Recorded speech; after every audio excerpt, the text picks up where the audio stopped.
मालिक है। मैं इतने जगह पे याद, लेकिन आप लोगों को इस थिएटर में आने के लिए दिल से लव है। ऐसे आप लोग बदल सकते हैं भोजपुरी को।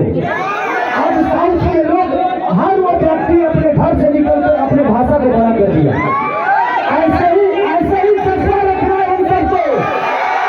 अपने भोजपुरी को बदलने के लिए हम सब बाहर आएंगे। मैं अपनी बेहतर मूवी के लिए आप सबसे मिलता इसलिए है कि आप ऐसे मूवियों को प्रमोट करेंगे, प्यार देंगे तो हम ऐसे ही बढ़ेंगे। तो मैं चाहता हूँ कि हमारे डायरेक्टर हिमांशु साहब, ये जो जिनके मूवी पे बात नहीं है,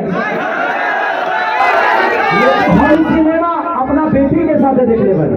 हमारी बेटी पहली बार हमके कॉलेज की पापा आपके जीवन में अभी तक के सबसे बेस्ट सिनेमा है। हम चाहते हैं कि लोगों लोग अपना बच्चन के अच्छा लगा है।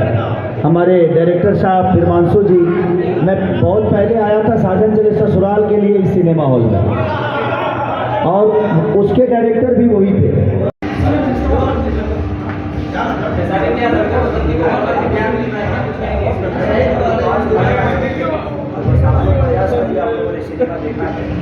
आप लोग अपनी तरफ से जितनी प्रयास कर रहे हैं।